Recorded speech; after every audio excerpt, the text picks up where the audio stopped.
very good morning. Sanvusela Sanamugela, Lomhlahlelo Kusile breakfast show at 6 o'clock on the dot. Good morning and welcome to Semuguti. Nibe nobusuku obuhle sethemba nokuthi niphilile lomhla ekseni nivusela ko ngulungile makakula with my co-host Umngoni. Sifisa, how do you do this morning? Ngiphilile Thomben, kunjani? Ngiphilile nami. Sibuyile again. Yeah, we're back. I was complaining ngemkhuhlane itolo. I think one of my close friends unemkhuhlane ngizibona afuna ukungivakashela. And I was a bit worried, but I'm happy kubona ama temperatures namhla qala ku10 aya ku19 as opposed to labo 6 besolo sivuka ngabo, because thina nawe siwathola ama temperatures at their lowest. But anyway, yeah, we do have an exciting show nalo muhla ekseni. But before we get into the show, I think it's only right, Lulu, we talk about lusuku lwa itolo. Sibone ke umsebenzi lomkhulu langeni la itolo ingonyama inkosi Eswatini wesithathu uvule itolo sibedlela sa 400 million emalangeni ezulwini private hospital esithelo sempilo ezulwini private hospital. Ezulwini private hospital is owned by Eswatini Medical Fund, which has assets worth 3 billion emalangeni. Azikena kakhuluma ke silesikhulu ingwenyama ushido ukuthi he is pleased to know that this massive investment is an addition to the country's economic and social revival efforts, which will lead to better health, welfare and prosperity for the nation. Yeah, kanti ke kulenye nje indzaba lenkulu kokona lokuvulwa kwalomsebenzi lomkhulu itolo bafaka in quote ukuthi silo semhlaba ingonyama ivetile ukuthi bringing the services locally also helped in boosting the economy by saving emaswati timali spent outside the country for services which could be availed locally. Kuyinto lenkulu ke lena Lulu, because takhumbula ukuthi nasikhulumisa baka cancer control unit bahlale basho ukuthi indzaba lenkulu ukuthi some of the patients lokufuna ukuthi siwamikise South Africa because of ama services lesinganawo, it then becomes an economic burden lapha even la kangwane. Siyabonga ke lo ukuthi uma kunema developments edibhedlela kusho ukuthi ngeke sisathi spend imali in South Africa. Yeah, ngathi ke ngonyama iphethe nje ku congratulate wona emalunga Eswatini Med kanye nayo nje lesibhedlela for this great achievement. Waphindeka basho ke sikhulu ukuthi any capital investment of this magnitude should be emulated by other organizations to ensure ukuthi they improve the interest and also protect interest of their members. Yeah. It's my closing remarks. I think lana besekavala vele silo semhlaba ingonyama inkosi Eswatini wesithathu ushilo lo ukuthi we wish to thank Eswatini Med, a leading homegrown health services provider, for its visionary leadership in building the state-of-the-art hospital, not just for the benefit of its members, but for the nation at large. Yeah, because umsebenzi lomkhulu ke lona lesubonile sukwini la itolo njengoba ke bekunguye lesibili lungelele the 27th of June. Kanti ke sisachubeka nje nehlelo lamuhla Lulu. I think kukhona baphathele kona. Yeah, namhla sidabe nje sikhulumisana nalabasuka kamasipala wakaManzini, sidabe sikhulumisana na communications officer wakhona Phiwo Kuhle Dlamini masipala wakaManzini. Ubita bonke abantu labasha ukuthi ba apply banekethe ithubele ukuthi ba apply kakhulu kade abantu labasha abafuna nje ukusungula ibusiness yabo yeku recyclisha iwaste. Imininingwane esitayithola kabanti kuye Phiwo Kuhle Dlamini. I think lesekubonile nje lapha eveni sethi nengakhulu nje inkampani letenda lo hlobo lolu lebusiness futhi ke ngekusho kwemibiko yabo labo labachuba lamabhizinisi inenzunzo lenkulu futhi makhulu ama opportunities ukuthi bandlondlobalise emabhizinisi abo. Sitawufuna ukuva kumasipala ukuthi engabe kuye ngani ekwekuthi abide abamfla basho ukuthi basungule lamabhizinisi lapha abantu abasita kanjani ukuthi kanganani ukuthi bakhona ukuthi amabhizinisi abo andlondlobale. Sitabe sinayo lomhla ekseni nga 6:30. Yeah, Lulu, ingijabulisa kakhulu and I'm excited kuyilalela ngoba uyakhumbula nje wena ukuthi I think a couple of 2 weeks ago nasikhulumisa indzaba yoku reduce carbon footprint elivela kangwane, but ke lena inchaza ngalo ukuthi iphindze ivulise nebantwana nebantu labasha emabhizinisi, so bayibona ukuthi bulala tinyoni letimbili ngelitshe linye. But ke sisachubeka nalo lihlelo sitawuphindze sikhulumise indzaba lenkulu ye substance abuse medical professionals sekashilo noma ke it's a known state ekutheni substance abuse and mental health are linked because psychological effects of drug addiction, including alcohol, cannabis and cocaine, cause changes in one's body and brain. A careful balance of chemicals keep the cogs turning inside your body, and even the smallest change can cause you to experience negative symptoms. Negative symptoms in the form of health problems, including disorders that affect decision making, including high blood pressure, psychosis, reduced immune function, stomach issues, respiratory problems, liver damage, kidney disease. kanti-ke ama-psychologist aphindze asho ukuthi lama-drugs lawa anema-devastating psychological effects lafaka ekhathi i-anxiety, i-shame and guilt, negative feedback loop, loss of interest ne-depression. We will have clinical psychologist Dr. Phephile Sukati who will break down these devastating effects, and then right after her sitawukhulumisa-ke Pico Vilakati umxhumanisi wemaphoyisa embubene sive lot asichazela kabanti ukuthi as ama-law enforcers there are challenges labahlangabetana nawo in detection of ama-drugs lakhona. Tasitshela-ke nokuthi have they identified ama-hotspots lapha even nokuthi vele yini vele abaplana kuyilwa kanjani lena, njengoba sibonile emaphephandabeni tolo kuphuma ama-headlines athi 14,000 wemaswati use cocaine. Sitakuva-ke konke lokhu nasikhulumisana naye clinical psychologist Phephile Sukati na Pico Vilakati. Alright, it's 5 minutes after 6. Asisibuka nje ihloko lethamba embili kumaphephandaba eFromflexeni.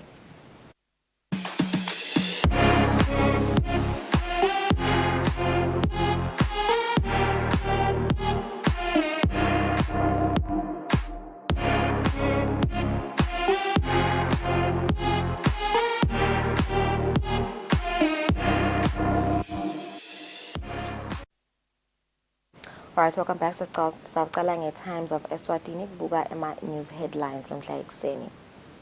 Asike indzaba lehamba embili leyo yengwenyama. King opens names 400 million amalangeni hospital sithelo sempilo, and also expectations as King calls Sibaya. Lenyeke indzaba lehamba embili on local government elections, ex-mayor lawyer run to court.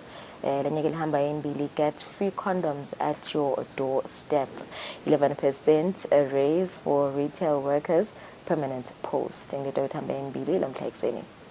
Kanti-ke kutemidlalo khona ephephandzabeni i-Times of Eswatini indzaba lehamba embili kunato tonke indzaba yema-fans lasaPK Mxolisi we-Green Mamba midfielder football loyalist choice for 20,000 emalangeni prize ahead of presentation letawuba-ke lomuhla. Kanti-ke siyayibona nendzaba yema-Birds lasathite Sandanezwe is out of Sihlangu camp. Siyayibona-ke nalethi additional minutes rule comes to life. Indzaba leyo lefaka ekhathi indzaba ye-International Football Association Board le nayo lehamba embili. Kanti-ke siyayibona ne-Chiefs khona la eNingizimu Afrika lethi nabi deal on the rocks. Ngito nje lethamba embili kuma-sports ku-Times of Eswatini namuhla. Swatini Observer yona nakhona indzaba lehamba embili ngiyo indzaba yenkosi selongo simsado sithathu. King opens new private hospital at Ezulwini. Lenye futhi lehamba embili King calls Sibaya. Lenye lehamba embili ku Observer isicom grants license to Starlink.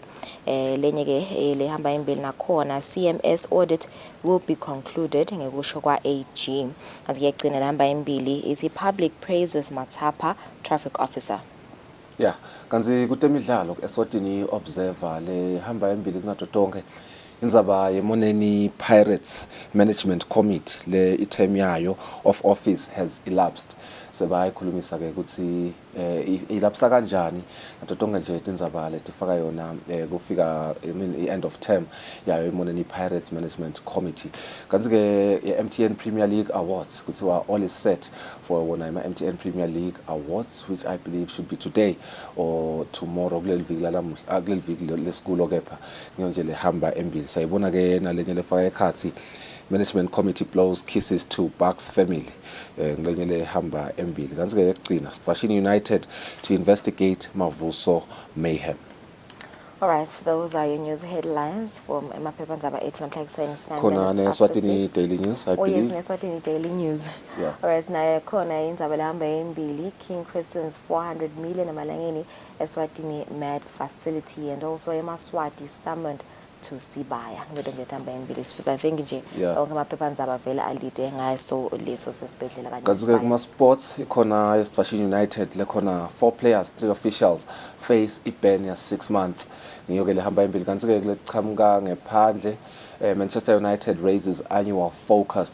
Kanti-ke sabuya khona lakhaya Green Mambas has geared up for i-CAF CL. Lawo-ke ma-headlines la hamba embili maphephandabeni elive lamathathu lomhla ekuseni. 9 minutes after 6 sitaba hlethe mangise Spain etindzaba.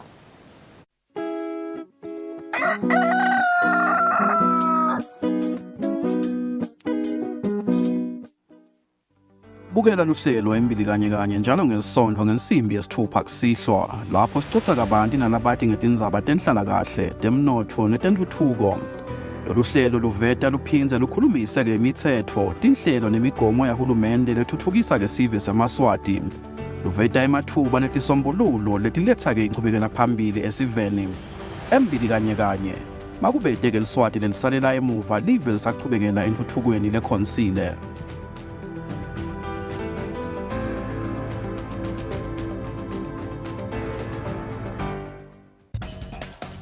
Live lakho lisibane tinyaweni tami likukhanya endleleni yami.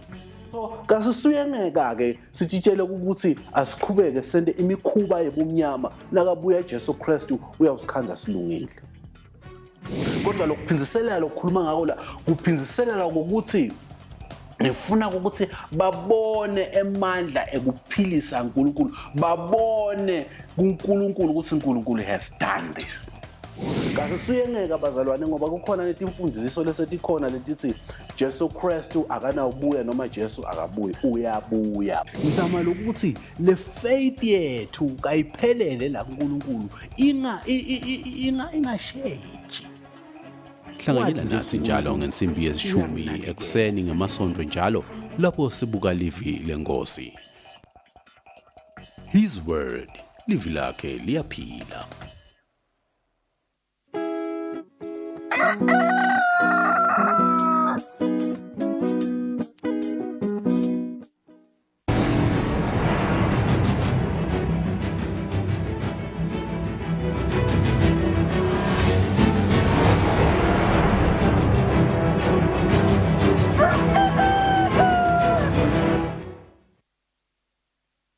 Imizuzu lelishumi nemizuzu lemibili ibumbene insimbi yesithupha sithathe indaba talapha ekhaya.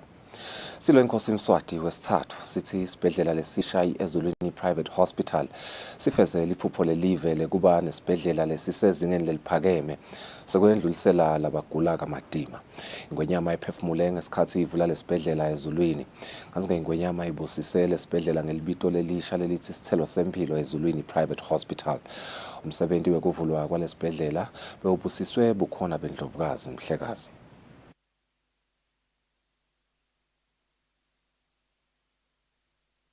Lesibhedlela iEzwatini Private Hospital singulesinye isizathu lesinika eMaswati licabho ngemagalelo lelibenawo live ngaphansi kwepholi besilo semhlaba ingonyama yeMaswati ekuthuthukiseni uhlangothi lwetempilo. Lesibhedlela lesibite emalangeni latigidzi letingemakhulu lamane lesakhiwe sikhwama sekuthuthukisa lusito lwetempilo. iEswatini Medical Aid Fund sikhulisa linani letibhedlela nemitfolampilo kuleli lebetingemashumi lasithupha kuphela uma live litfola inkhululeko nga-1968 kodwa lesetkhulete ifika emakhulwini lamathathu nemashumi lasihlanu. Letelikhulu nemashumi lamathathu nakune takhiwe nguhulumende weNgonyama. Kwakhiwa kwalesibhedlela kwakhe imisebenzi lemisha leyinkulungwane kanti umcimbi wekuvula kwaso bewubusiswe bukhona bendlovukazi Mhlekazi Ngonyama besinethwe bomake emakhosikazi nebantu benkosi. Imbube emhlaba ithi kwakhiwa kwalesibhedlela kufezela iphupho lelive lekuba nesibhedlela sekwendlulisela labagula kamadima. Silo semhlaba sithi lesibhedlela sisezingeni leliphakeme lokunika labagula isiqiniseko sekwelulama.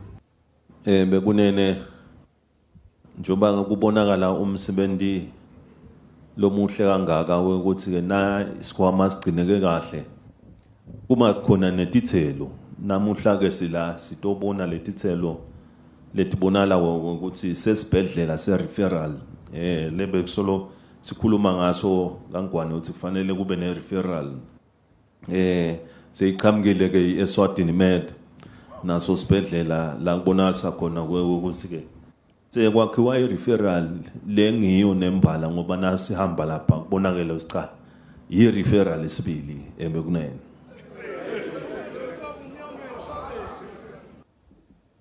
Nasihamba lapha ngekhathi sibukile nale mishina ibonakala ukuthi ivele iseqopheleleni lelisetulu mpela sibili yakhombisa ukuthi njengoba sikhuluma nge-first world standard nasikhuluma nge-first world standard nasifika kutempilo live leSwatini lifikile njengoba le missionary kanje ivele ikulelo standard leso loya ungena khona nje utaba ashort ukuthi noma ngena kude lokutakwempeka kanjani ebekunene.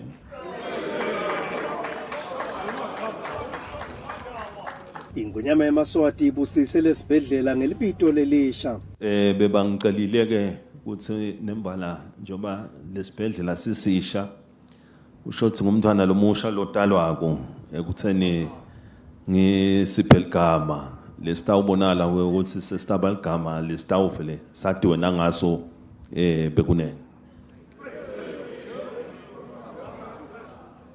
Bekunene ligama ke lengifunile ukuthi ngitokwenza lo mntwana lomusha lo talwako ngithite kutaba ngusithelo sempilo Ezulwini Private Hospital.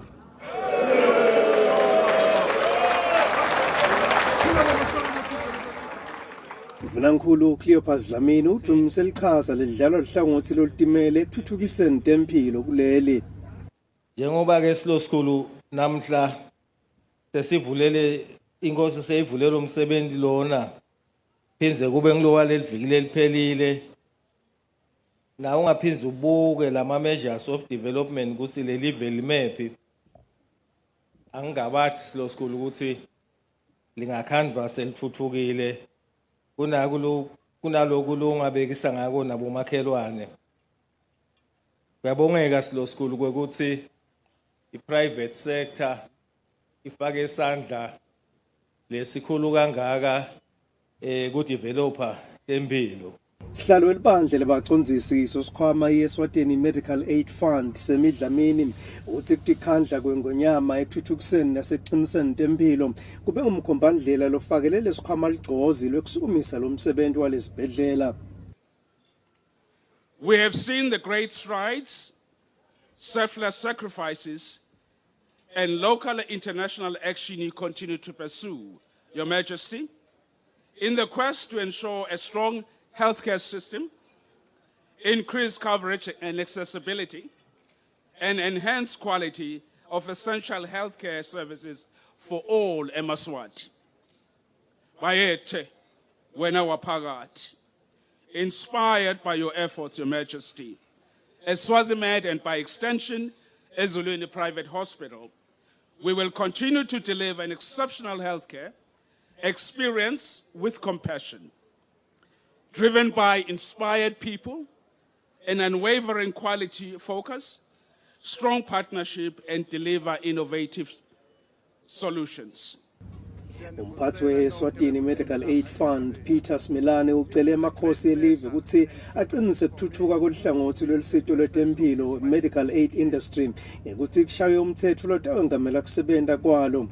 Kulo msebenzi imvunankulu unike amakhosi isiqiniseko sokuthi uhulumende uyayisebenta indzaba yokuthi isimo sibuyele kube ngileso lesetayelekile ukuthi ibe ikhona imithi etibhedlela takuleli.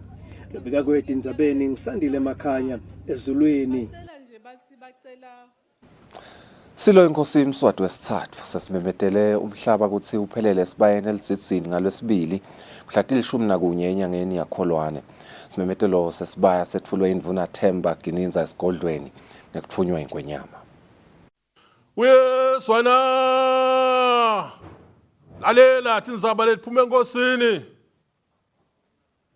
Uyezwana utho kaNdaba ingwenyama Mswati wesithathu umhlaba awuphelele esibayeni elitsitsini mhla tingu-11 kuJulayi 2023 wonke amagumbi amane omhlaba baphelele ngesikhathi sa-10 ekuseni kube wonke umuntu asahleli phasi sekuphelele wonke umuntu.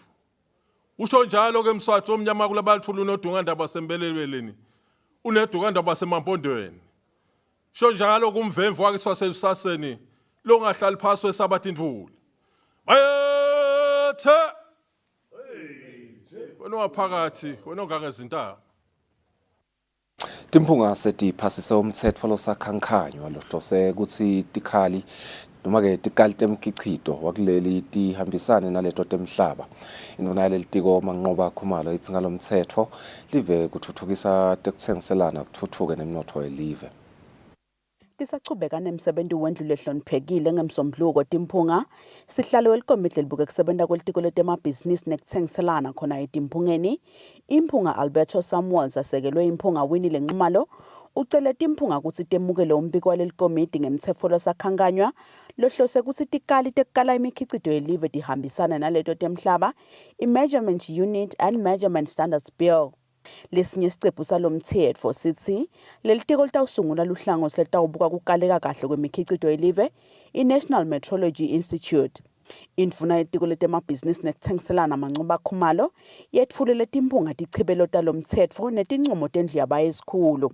Lokusho ukuthi kushintsha kwalelo title of the bill neku-rearrange kwalama-clauses part 3, part 4 na part 5 kepha-ke indlu ayizange ivumelana nama-amendments la suka e-House of Assembly ku-clause 1 and 2 and then indlu yaphindze yenta ama-amendments ku-clause 1 and 2 as follows.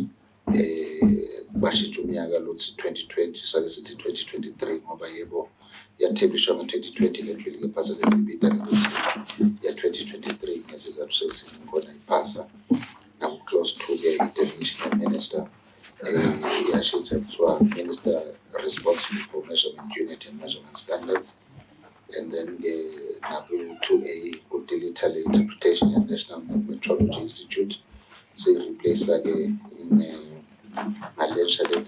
National Scientific Metrology Unit. Indlu yetimphunga ibese yadakha ibalikomiti lendlu yonke yaphasa lomtsetfo kanye netichibelo tawo. Etindzabeni Eswatini TV kubika samkeliswe khoza nginasimuva Shongwe eParliament.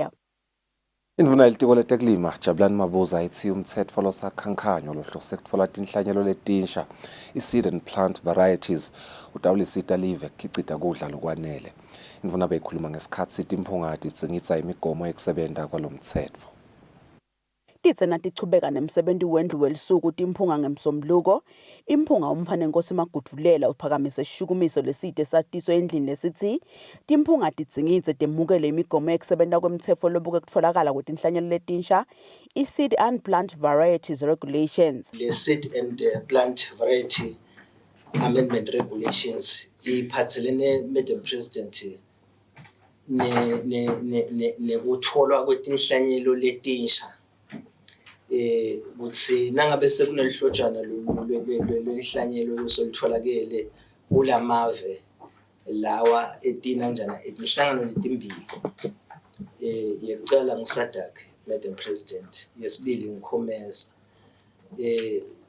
inhloso ukuthi nabe le inhlanyelo seyi-approviwe noma kumabili emave sesingaba nelungelo Madam President ukuthi nathi sesingayi import lwenhlanyelo sesingayikhona ukuthi siyisebenzise.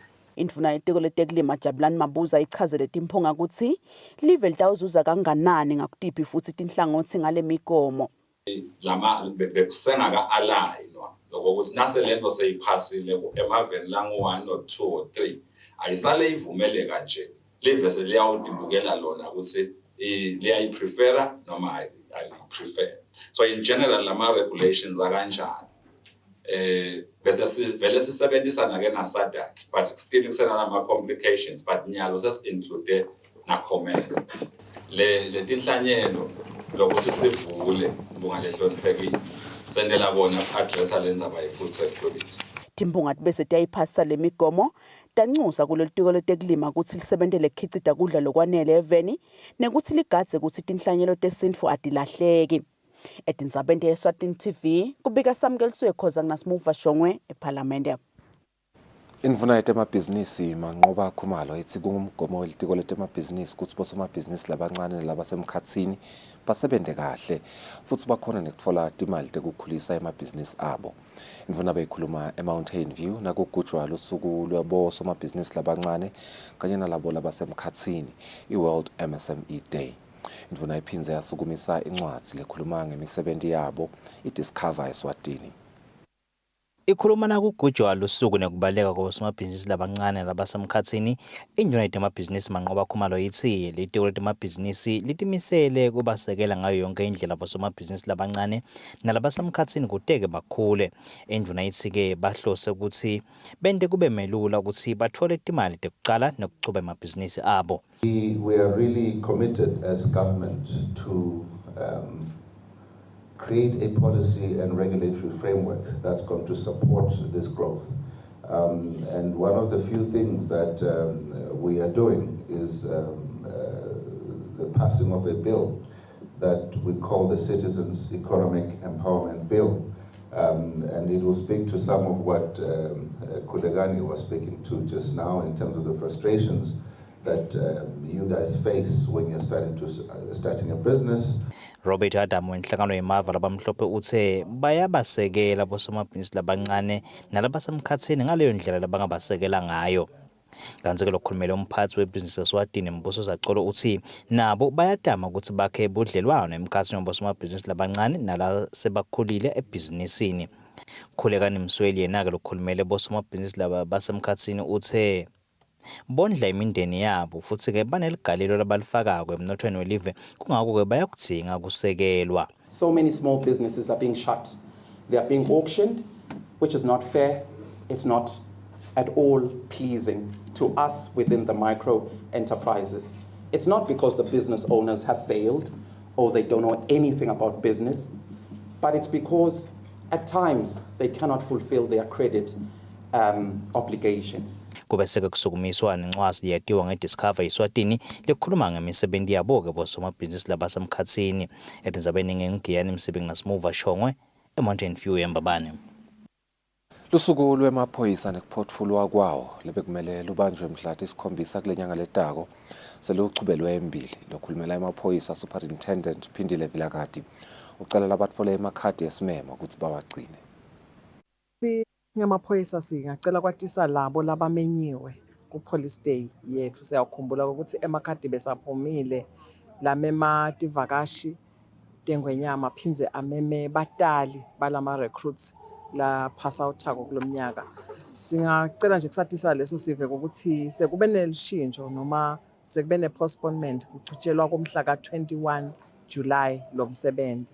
Siyacela ukuthi basibeketelele bachubeke futhi bagcine lawo makhadi labaniketwa wona alomsebenzi batawusebenzisa wona nangalolu suku tawuchubeka lomsebenzi ube khona ePolice Academy. Singacolisa kakhulu labagongonyeke khona siphindze sibonge kakhulu lokuthi basibeketelele sisanda lamalungiselelo. Libandla lelibuketa indzaba temvelo iEswatini Environment Authority selicale lucwaningo kubuka ukuthi bogesi labalimata luthwadvasi lelivekeleke sibhakabhaka labatiwa ngekuthi ngema-hydro FL banganani eveni. Umchumanisi wetemvelo kuleli bandla Belusile Mhlanga uthi live ngalolu cwaningo litawugcine likumisile kusebenziswa kwalolu hlobo lolu lwabogesi. Live laseSwatini latibophelela ngaphansi kwesivumelwano sakamhlaba lesibuke kuvikela luthwadvasi lelivikele sibhakabhaka nekucedza tinfutfu letinyukubeta imvelo iMontreal Protocol. Kuhambisana naleso sivumelwano ke libandla lelibuketa indzaba temvelo iEswatini Environment Authority selicale licwaningo lokubuka kutsi bogesi labalimata luthwadvasi lelivikele sibhakabhaka labaphindze babange kugucugucuka kwesimo selitulo labatiwa ngelema-hydrofluorocarbons noma ke HFCs labatfolakala kuma-fridge nakuma-air conditioners banganani lapha eveni futhi ngutiphi letinhlangosi letibasebenzisako. Lokwentekako ke ngiloko ukuthi-ke sithole bacwaningi labahlukahlukene labahamba emabhizinisini lapho khona bathola khona ukuthi ingabe ngiphi equipment lesebenzisa lo gesi lo HFC. Phindze futhi bacwaninge nalabo labakhanza ukuthi bayamngenisa lo gesi kakhulukazi laba scankelako. Singacela nje esiveni ukuthi basibambise basafika labacwaninge etindzaweni kakhulukazi lekusebentelwa khona letifaka ekhathi kungaba ngema-building lamakhulu lapho khona kunaboma air conditioner abaningi. Phindze kube tindzawo lapho khona kunema-fridge kungaba setitolo kungaba nasetibhedlela. Phindze futhi kube nasetindzaweni lapho khona mhlawumbe lapho sithi kusema-moshal khona tindzawo nje lapho khona kusebenzisa timvo tekubanzisa ukwenzeka ukuthi diningi. Lolu cwaningo lutawutsatsa tinyanga letintsatfu. Etindzabeni Eswatini TV kubika Samkelisiwe Khoza ngavuma inkosi Nzinisa eMbabane.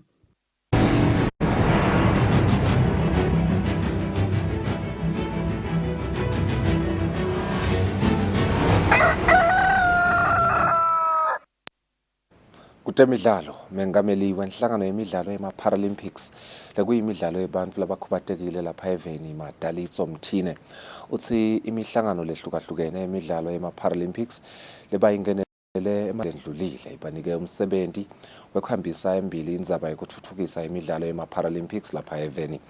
Mthine uthi letinhlelo kubhekeke ukuthi ticale etinyangeni letimbili letitako. Kusukela likomiti lelibuka imidlalo ema-Paralympics lapha eveni lasokunyiswa eminyakeni lophelile, leli komiti libonakala libhekene nebulukhuni etindzabeni tekudlalisa imidlalo kanye nasenhlelweni tekuthuthukisa lemidlalo ema-Paralympics lapha eveni. Mengameli walenhlangano Mdlalisto Mthine uthi sekukhona-ke lobakubheka ukuthi kucale masinyane kulandzela imihlangano leyahlukahlukene lababenayo nemave angaphandle. So the biggest challenge right now is just finding sort of sponsorship and cling onto para sport, so to speak, because most people are very used to what do you call this thing? Able-bodied sport. And it's still also a very new concept. However, we are also planning on, and we will soon be, we're planning on having a para event in terms of a festival. We're hoping that either sometime in August or September. However, we will be speaking to all national federations during the course of the next coming week just to bring it up, and hopefully we'll have about 5 different codes as the first demonstration, and then we will start from there in terms of activity. Right now we're just trying to put in together all the administrative work. It's taken a lot of time, but we are ready to probably start actually playing and getting action on the ground. Kwanyalo live selinemidlalo lefaka ikhatsi i-wheelchair basketball, wheelchair tennis kanye ne-paratech ball. Lobikile umsakati Eswatini TV kutemidlalo ngilinda Dlamini kanzombi kuhlanganiswa nguFabrice Msonera eMbabane.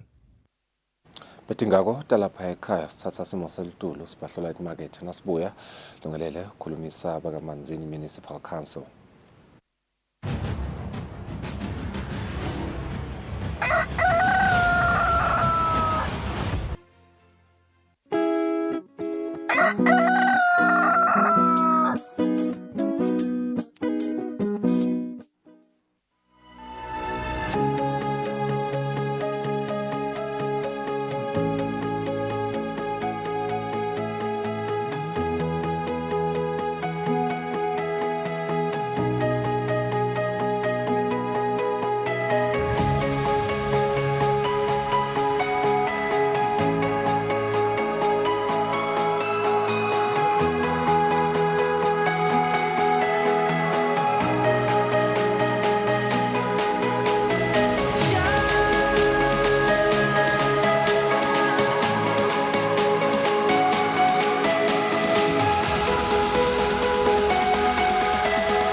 What do you think the best part of traveling is? Is it the food, or is it the conversation, or is it the sights and sound? If you're ready to explore, we are ready to show you the best way how.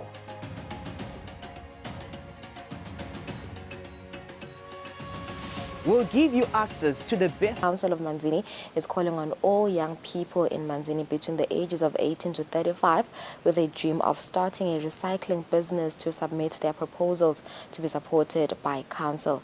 Lithuba lelihleleli lebantfu labasha kakhulu kati njengoba nemisebenzi kulukhuni kuyitfola kunjalo nje ne-youth unemployment rate nayo sole ime ku-58.2%. Lo hlangothi loluke lwe-recycling ulunye lwetinhlangothi lethambisa imbili hulumende njengoba kubonakele ukuthi maningi emathuba ekundlondlobala kule business. So vele sokhona Phiwe Kuhle Dlamini le communications manager kamasipala wakaManzini usichazela kabani nje ngale initiative lena la isukumisile masipala wakaManzini. Good morning and welcome Phiwe on the show. Siyabonga ukuthi uvukile lomhla ekseni. Siyethemba ukuthi uphilile. How are you this morning? Good morning, Lulu. Ngibusele nebabukeli emakhaya. Thank you for having us as Masipala wakaManzini. Yeah, alright. Imvo lenhle lena la indawo kamasipala kakhulu kati njengoba bafuna nje bamfla basha ukuthi nabo bakhona ukuthi batisungulele ama business abo. Akuma nje kusineta sithomise ukuthi ngabe kuyengani masipala asukumise nje umsebenzi lofana nalolu nekuthi nje ngitiphi dikhala noma ke ama gaps la kawabonile nje azasukumise lo msebenzi lo. Siyabonga kakhulu Lulu. I hope you can see me in studio. Technology ngalesikhathi uyukhanze ukuthi bese ayisasibambisi, but I hope babukele emakhaya bayangibona.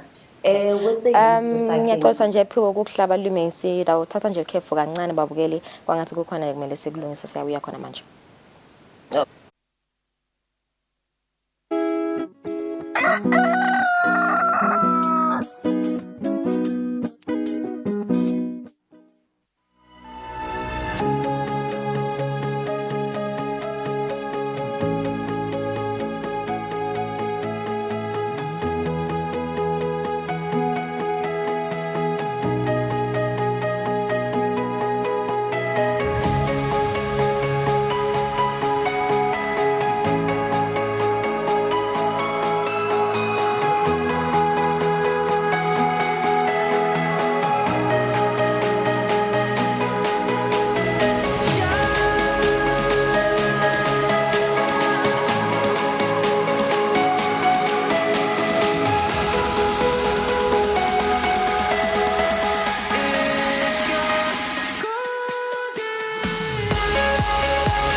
Welcome back. Sakuvusela nalo sanza kuzivulela sicela kakhulu ngaloko kuphadamiseka. We are joined by communications manager wakamasipala kaManzini Phiwe Kuhle Dlamini kunemsebenzi ke labasukumisile bangamasipala wakaManzini lapha khona babeta bonke bavula basha from the ages 18 to 35 labafuna kusungula ema-business eku-recyclisha basasichazela ukuthi ngabe kuyengani masipala asukumise umsebenzi waloluhlobo nekuva nje ukuthi ngabe ngidikhala dini latibonile masipala khona kaManzini. Phiwe Kuhle, good morning and welcome back.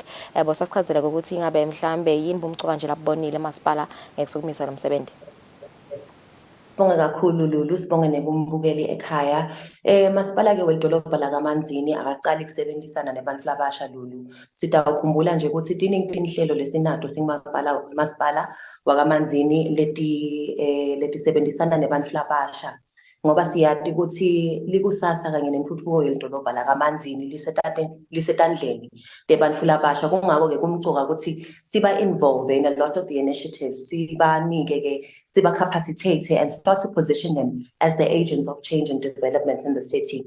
Utawukhumbula singenyanga yeNdlovu enkulu March sike sasukumisa ke i-Youth Chamber of Commerce and Industries lekuyiyona ngenhlelo ke yabantu labasha. Siyabakhuthaza ukuthi sibanike ama-networking opportunities asicala kusebenza nabo abantu labasha. So kulena ke i-Youth Recycling Cooperative Lulu lokumcoka kakhulu ukuthi we are looking at two components or two aspects lahambisana ke ne-local economic development masipala wakaManzini. Lana ke masikhuluma ngale youth recycling cooperative sikhuluma number 1 nge-environmental sustainability.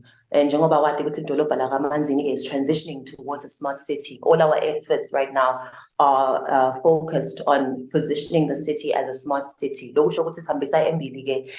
Technologies and innovation. Innovation by Hambisembili. When it comes to technology, young people have demonstrated sheer creativity, and we want to put that at the forefront of all our initiative and all our strategies. So this is one of them. Environmental sustainability. How can they help us transform our city better and move towards an environmentally sustainable lifestyle? And then also component business. Unemployment rate in the country is extremely high. And that is one of the things that our local economic development seeks to address, the high unemployment rates in the country. And with this, we are presenting opportunities for young people, instead of maybe relying on white collar jobs, they have the wits, they have the capacity to start businesses. And that's where we come in as Masipala with the trainings, the skills trainings, the capacitation programs, as well as the networking opportunity that they will benefit from this initiative. Ingabe nje ukubuta nje phela ukuthi ingabe masipala ubuke ukuthi utawusupporta ngakhe walabamfu laba labasha, and also what are some of the recycling business ideas nje mhlambe lenifuna ukuthi babe nawo in mind? Thank you so much, Lulu. So far we are calling upon proposals from youth cooperatives that consist of Bantu Labasha Labang 10. Njengoba ushido in your intro, Lulu, ukuthi nasikhuluma ngemuntu omusha sikhuluma ngemuntu between the ages of 18 to 35. So siyabacela ke ukuthi basubmit ama-proposals abo, babe 10, no more than 10, which is the number that you need to form a cooperative. And with that, we're going to go through, sift through all the proposals, because we're not trying to limit creativity and innovation in Bantu Labasha. So we are going to start off with this one group of 10. We're going to give them all the capacitation and the trainings in order to sharpen and polish their business acumen. And after that, we're going to play it by ear. We are anticipating the response is going to be massive from the youth. So we are anticipating we are very agile in our process, but proposals and then take it from there. So updates and youth recycling cooperative. Mhlambe nitawubafune nibamfu labasha mhlambe laba business nje that are already existing, mhlambe bazama nje kwaqala but kwahamba ngesikhathi kwangahambi kahle, noma mhlambe nifuna nje bamfu labasha labatawucala nje phansi. Yes, Lulu. I think you were touching on the point that there are some young people maybe who have started businesses. I will say, it does happen, Lulu. Bantu Labasha, business. They have all of these very brilliant ideas, which we are always ready to support. However, look, some businesses don't succeed training, sustainable, lucrative and profitable. Youth recycling cooperative. One of the ways in which we will be supporting young people is also with helping them mobilize funding for their projects. We're also going to help them find land. We're going to support them with land. Buyback center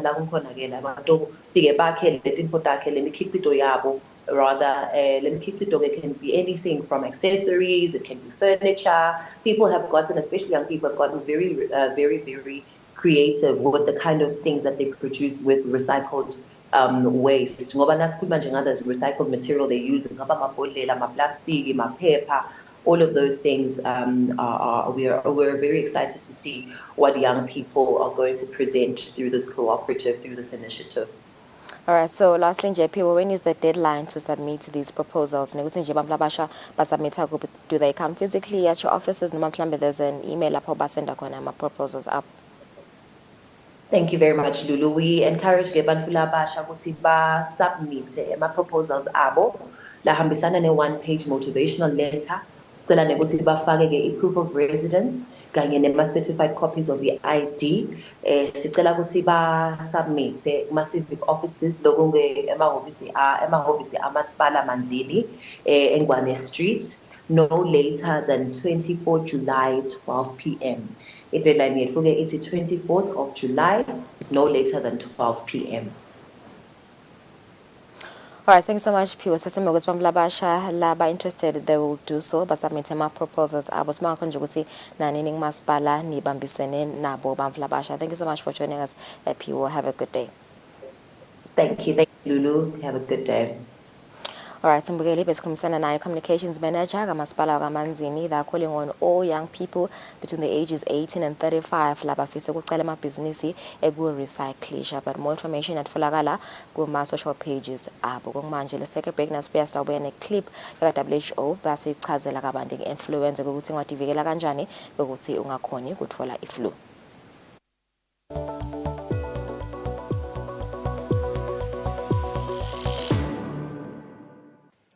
We are talking about influenza today. How does the vaccine combat the influenza virus? How is the composition of the vaccine decided? And how does WHO track the influenza virus across the world? Hello and welcome to Science in 5. I'm Vismita Gupta-Smith. We are talking to Dr. Sylvie Briand today. Welcome, Sylvie. Before we talk about influenza, speak to us, please, Sylvie, about the spike in respiratory diseases that we are seeing and the reasons for it. Indeed, we are seeing a spike in respiratory viruses, all kinds of viruses, COVID-19, influenza, RSV, and this is not a surprise. We always see an increase in respiratory diseases in wintertime for the northern hemisphere. Why? Firstly, because most of the 175 types of circulating respiratory viruses prefer cold and humid weather. Most of them produce mild disease, but some of them, like COVID-19, influenza, or RSV, can produce severe disease, leading to hospitalization and even death. Secondly, when the weather is cold or humid, people tend to gather indoor in less ventilated spaces, and thus are more exposed to infection. However, this year is a bit special. We are seeing more respiratory disease than usual. We think that this increase is due to at least two factors. In the past 3 years, people were applying personal protective measures like masks, washing hands, less gatherings. But this year, in many countries, most of these preventive measures are not applied anymore. In addition, people have probably lost some of their immunity against respiratory viruses in general, given the low circulation of respiratory viruses in the past years, thanks to the protective measure. Sylvie, talk to us about the influenza virus and how the vaccine combats it. There are many influenza viruses circulating. We know at least 3 big families, A, H1N1, A, H3N2, and B viruses. What is important to know is that these viruses evolve constantly. As they multiply in human cells, viruses are changing. This is like having a parent virus, making many children, and then having many grandchildren, and many great-grandchildren. The influenza vaccine, it's like a picture of the virus, a picture of the enemy that is shown to our internal defenses, the antibodies. When the antibodies have seen the picture of the virus, they can recognize it. So when the virus enters the body, the antibody can push it out. This is how the influenza vaccine works. However, because of the constant evolution of the virus, we need to update the influenza vaccine composition regularly so that the picture of the enemy that is shown to the antibodies is not the picture of the parent virus that was circulating last year, but the picture of the great-grandchild viruses that are circulating this year.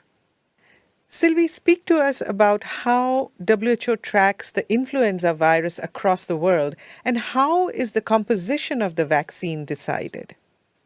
The WHO has a network of laboratories around the world called GISRES, the Global Influenza Surveillance and Response System.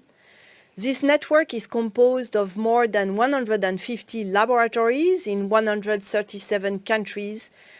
Those laboratories are collecting and monitoring influenza viruses throughout the year.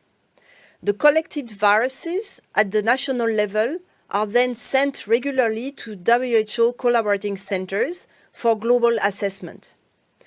Experts meet regularly to monitor the circulating virus, assess which ones are predominant, and then define which ones should be considered for the vaccine so that the picture of the enemy is the best possible picture to train our antibodies to fight the virus. This represents an enormous amount of work, but many countries in the world are participating in this effort because influenza is an important public health issue and is killing between 200 to 600,000 people every year, which represent nearly 8,000 deaths per week on average. So the influenza vaccine is safe and very effective to protect against severe disease, hospitalization and death. And it is strongly recommended for people at risk of severe disease, such as elderly, people with underlying conditions and comorbidities like immunosuppression, diabetes, chronic respiratory and cardiac diseases, and so on. Influenza vaccine is also recommended for pregnant women and young children. We also encourage healthcare workers to get vaccinated as they are more exposed to the virus in their professional practice, and they are less likely to infect their patients when vaccinated. Thank you, Sylvie. That was Science in 5 today. Until next time then, stay safe, stay healthy, and stick with science. Eswatini Biggest Bride 2023 siyahla siyavungula mhla ka-8 July eMavuso Trade Center kusukela nga-10 ekuseni kuyawulamla kusa. Ukhona Reese Madlisa, Mharimbe, Sbude Drum DJ, Fantasy, Mapi, Madamza, Lady Z, Mr. Kangaroo, Anglicali, Testo, Zulu D, Linda Dlamini, ISCT, DJ Kwani, Ling100 emalangeni ilithikiti kuphela. Akhona ePizza Club and Grill. What in a business utothengisa imidlalo yebantwana ne-car spinning 2023 Eswatini Biggest Bride. Shaya manje ku-7684 7634 kuvakabadi uyilethelwa iphilani Maswati ibambisene nemsakato wakangwane. Love. Hey, Seyabavumela abantwana bangena social media. khuleka sithando sami. I've put parental control on their devices. Okay. How? What's wrong manje Sipho? Bendiwasona kanje.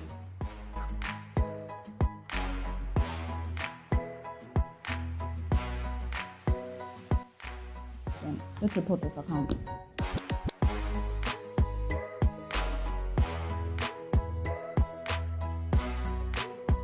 Phela makhaya inkosi nangabe phela udikhohliwe timpepa takho buye eceleni. Ubuye eceleni phela thina sijeke emsebentini awungeke phela. Ukhohlela le-ID nenombolo yokuvota. Lile basifakele yona phela la tincingweni. Ha, yibonini? Buye eceleni inkosi yathi ngijeke emsebentini kwani mina? Hayi wena msawumnye ngathi igaba lesithathu ihamba phela kosha itithi nyalo. Sigaba secala sasihamba yi-voter validation. Lapho khona sithi hamba uye emphakathi wangakini uyohlolisisa ukuthi le mininingwane lowayibhala ingiyo yini nendzawo lapho uvotela khona. Niyo kahle kahle nje sithi lapho kosha hlolisisa imininingwane yakho nathi sibambisane ukuthi imininingwane yakho ibhaleke kahle yini. Nani? Hayi phela lokho kutewondeka lebo 22 June kuyaleka ku12 July.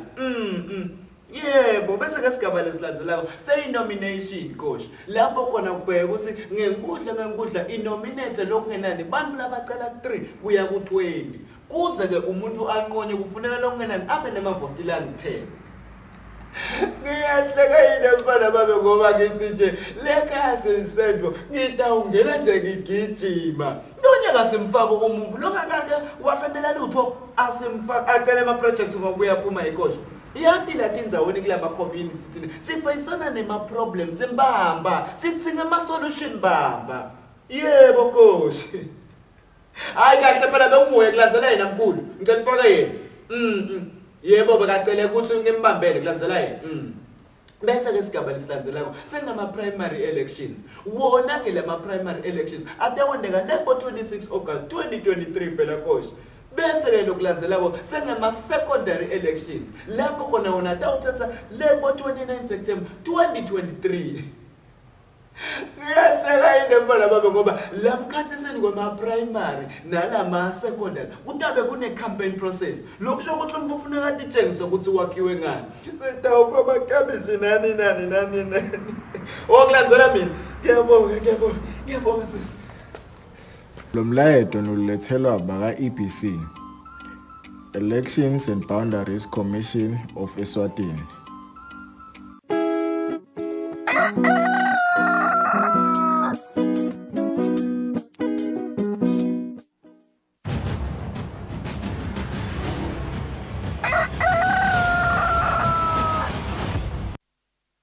Siphindze sikwamukele ehlelweni nkolelo muhle kulesikhathi sanyalo sithatha i-traffic update from Sergeant Bekmuzi Gule. Sikuvusele emagobane lomhle kuseni. Ngabe sime kanjani simo emigwaqweni? Anguvusele msakadini namhla ekuseni nalokukhethekile sivusele umbukelo walolu hlelo. Umthamo wemotolo sawuphakeme emgwaqweni kanjalo nelinani labo labahamba ngezinyawo. Ukukhumbuta nekugcizelela nje kakhulu ukuthi la ukhona khona yena siqiniseko sokuthi uyabona futhi uyabonakala nezindzaba zokuphepha udibeka embili kuqala angakakwendeli lomunye nawe lelo lungelo lelo. Kanti ke emadolobheni ethu lamakhulu siba netemgwaqo zisebenza kahle embabane kumathapha kamanzini kanjalo nalapha enhlangana. Nokho ke imigwaqo yethu lelungiswako noma ke leyakhiwako solo umsebenzi uyachubeka njengayo imigwaqo longsomhlolo road longena khona lapha embabane edolobheni uhambe lapha kubosandla uyaqhamukela khona lapha elilunga house lapho sibona khona imotolo iniketa nayo wona emathuba kulandzela ukuthi kuphakanyiswe yena stop and go lapho lesithi ke asichubeke bekunene sibahloniphe ikakhulukazi labo labaphethe tona tindzawo letibomvu labangibona balawula kona kuhamba ke kwaleto timotolo. Kanti ke nawehla inthaba yakumalakwane siyawukhumbula itolo ibe khona ingoti lethinza imotolo lenkulu lechitheke na oil khona lapha nawenga nje khona lapha ngaka gold blood emzileni longasekudla noma ke lesingathi passing lane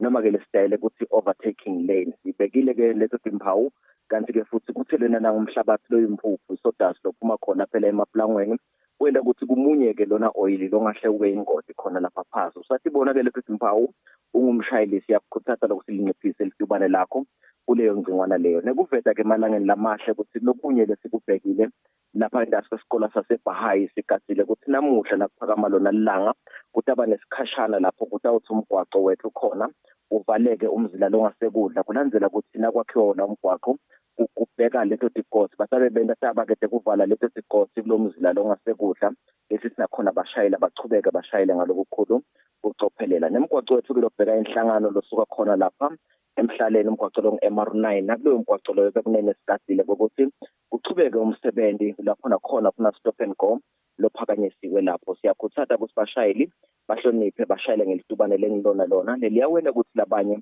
baphephe basawusebenzisa umgwaqo. Kanti kulesinye tifundza njengakhona lapha endasi yenhlangano nawusuka khona lapha edolobheni lasenhlangano ubheka khona lapha eCasino nalapho umgwaqo wethu uyalungisa lapho siyacela ke ukuthi bashayeli bachubeke badinake timpawu letiphakanyisiwe lapho kulandzela ukuthi sisebenzisa umgwaqo lesivulele wona ke kwesikhashana.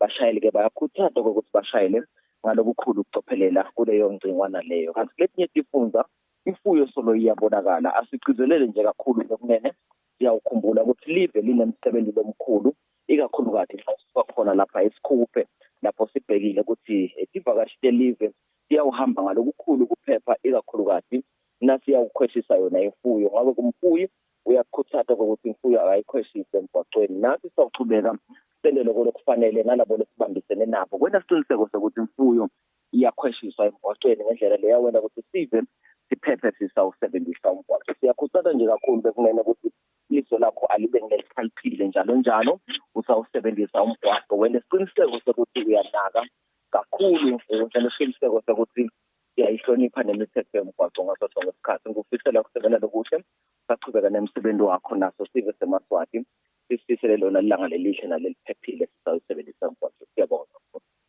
Sibonga kakhulu Magobane isikhathi sakho lomhla ekuseni nansi sifisela ke lisuku loluhle saqhuba wona umsebenzi welive sibahlola emakethe nasibuya sasanza batala lapha ekhaya desingisi.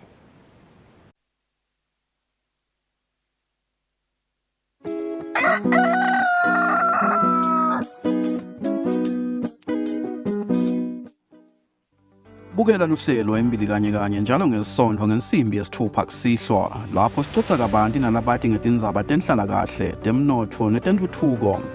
Lolu hlelo luveta luphindze lukhulumise-ke imitsetfo, tinhlelo nemigomo yahulumende letfutfukisa ke sive seMaswati.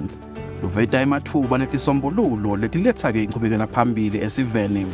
Embili kanye makubete-ke liswati lelisalela emuva live lisachubekela entfutfukweni lekhonsile.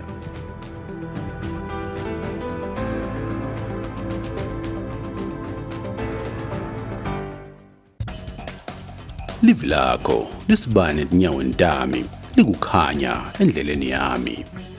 Kasisuyengeka ke sitshitshele ukuthi asiqhubeke sende imikhuba yebumnyama nakabuya Jesu Kristu uyawusikhanza silungile.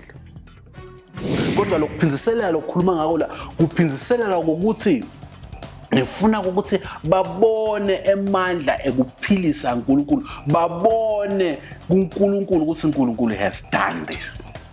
Kasisuyengeka bazalwane ngoba kukhona netimfundiso lesetikhona letithi Jesu Kristu akanawubuya noma Jesu akabuyi, uyabuya. Ngizama lokuthi le faith yethu kayiphelele la kuNkulunkulu ingasheki.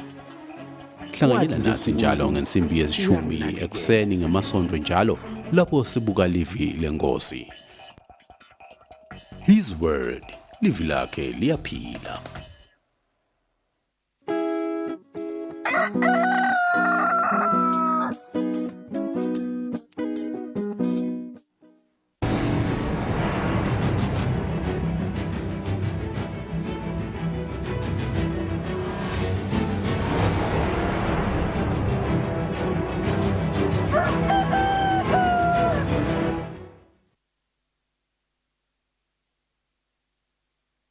Good morning and welcome back. It's 3 minutes after 7. This is the news.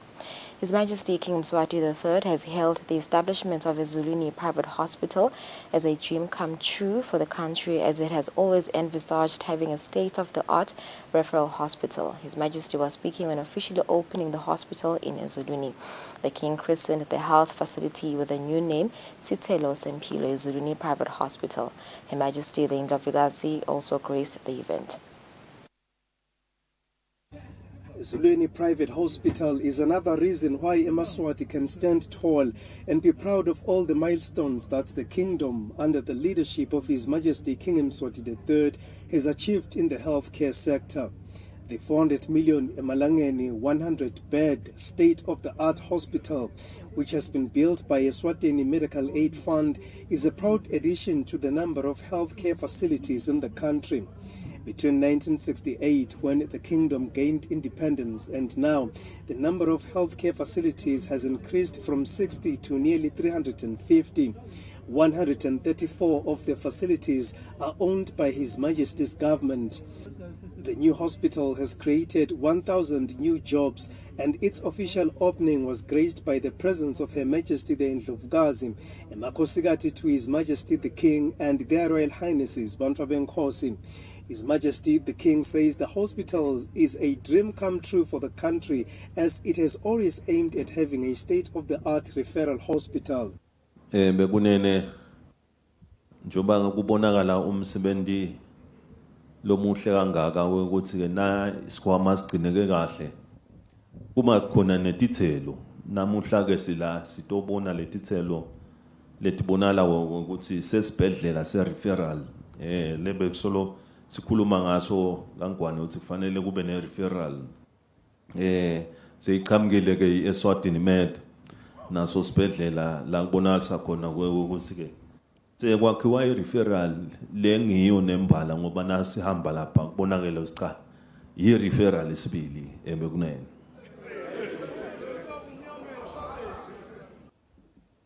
Nasihamba lapha ngekhathi sibukile nale mishina ibonakala lokuthi ivele iseqopheleleni lelisetulu impela sibili yakhombisa ukuthi njengoba sikhuluma nge-first world standard nasikhuluma nge-first world standard nasifika kuTembilo livele Eswatini lifikile njengoba le missionary kanje ivele ikulelo standard leso loya ungena khona nje utaba assured ukuthi noma ngena akude lokutakwempeka kanjani ebekunene.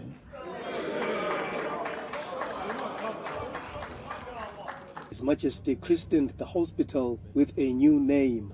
Bebangicalile ke ukuthi nembala njoba lesibhedlela sisisha ushothi ngumntwana lomusha lotalwako ekutheni ngisiphe ligama lesitawubonala ukuthi sesitaba ligama lesitawuvele satiwe nangaso bekunene.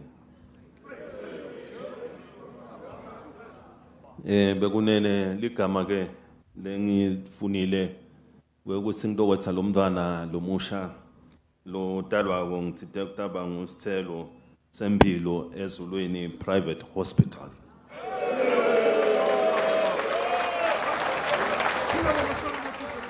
Prime Minister Cleopas Dlamini praised the private sector for its contribution towards the growth of the healthcare sector in the country. Njengoba ke silo skulu namhla sesivulele inkosi seyivulele umsebenzi lona phinze kube ngilowa leliviki leliphelile na ungaphinza ubuke lama measures of development ukuthi le level map angigabathi silo skulu ukuthi lingacanvas elithuthukile kunaloku longabekisa ngako nabo makhelwane. Kuyabongeka silo skulu ukuthi i-private sector ifake isandla lesikhulu kangaka ku-developer tempilo. The board chairman of Eswatini Medical Aid Fund, Semi Dlamini, said the project was inspired by His Majesty the King's strategic approach to ensure a strong healthcare system for all Emaswati. Selfless sacrifices and local and international action you continue to pursue, Your Majesty, in the quest to ensure a strong healthcare system, increase coverage and accessibility, and enhance quality of essential healthcare services for all Emaswati. Bayete, wena waphakathi, inspired by your efforts, Your Majesty, as Swazimed and by extension, Ezulwini Private Hospital, we will continue to deliver an exceptional healthcare experience with compassion, driven by inspired people, an unwavering quality focus, strong partnership, and deliver innovative solutions. Your Majesties, ladies and the Chief Executive Officer of Eswatini Medical Aid Fund, Peter Smilane, in his remarks requested their Majesties to consider improving the medical aid industry by introducing the Medical Aid Bill. The Prime Minister made use of the event to assure their Majesties that government is working around the clock to address the issue of the shortage of medication and medical supplies in the country's hospitals. For Eswatini TV News, I am Sandile Makanya in Ezulwini. His Majesty King Mswati III has called all Emaswati to Sibaya at Lusitsini Royal Residence on Tuesday, July 11th. The royal command was delivered by Indvuna Themba Gininza as commanded by His Majesty the King. Uyezwana lalela thi nizaba liphume enkosini. Uyezwana utho kaNdaba ingwenyama Mswati wesithathu. Umhlaba awuphelele sibayele eludzitsini. Mhla tingu-11 kuJulayi 2023 wonke amagumbi amane omhlaba baphelele ngesikhathi sa-10 ekuseni bewonke umuntu asahleli phasi sekuphelele wonke umuntu. Usho njalo ke Mswati omnyama kulabalithula unodungandaba sembelelweni unedungandaba semampondweni. Usho njalo kumvemvu wakhe waselusaseni lo ngahlali phasi wesabatha imvula. Bayethe wena waphakathi wena ongangezintaba. The Senate has adopted the Standards and Quality Bill of 2023. The Minister of Commerce, Industry and Trade, Manxeba Khumalo, says with this bill, local products measurement units will be aligned with international standards.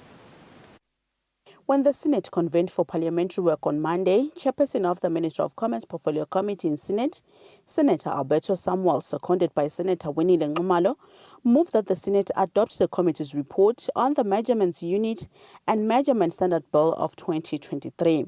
The Minister for Commerce, Industry and Trade, Mangoba Khumalo, unpacked for the Honourable Senate amendments of the bill. Title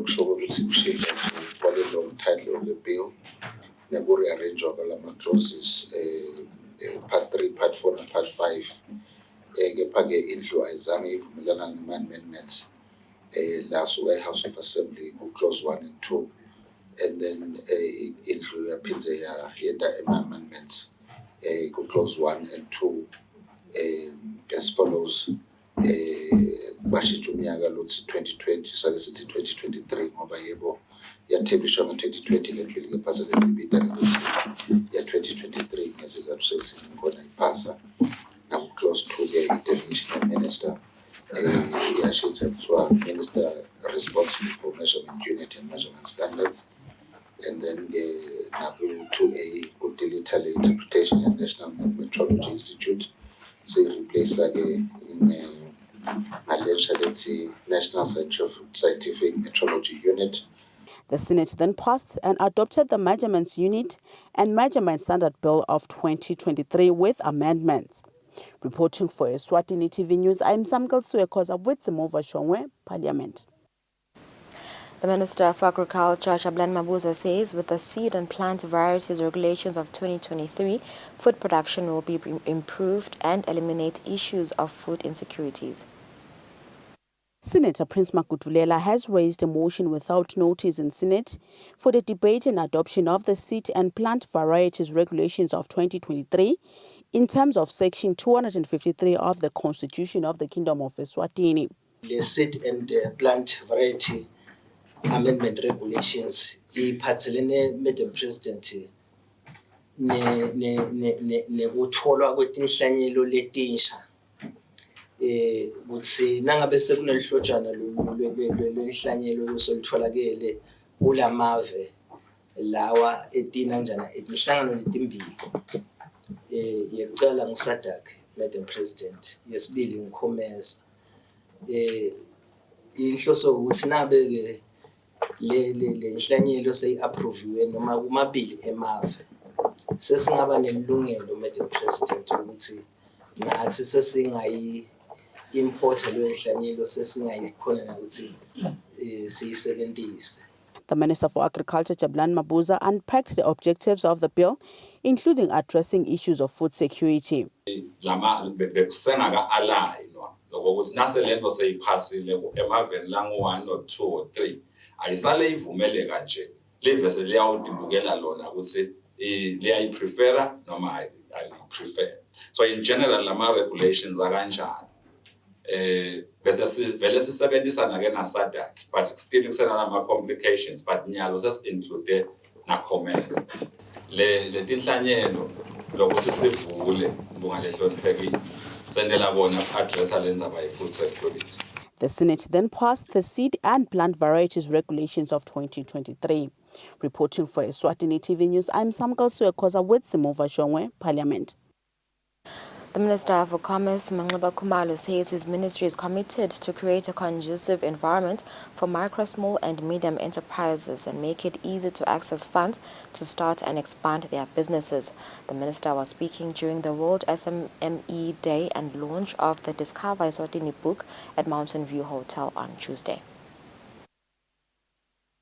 Speaking during the World MSME Day and launch of the Discovery Eswatini book, the Minister of Commerce Mangoba Khumalo says government is committed to creating a conducive environment for MSMEs, which is why there's a bill which is yet to pass in both houses. We are really committed as government to create a policy and regulatory framework that's going to support this growth.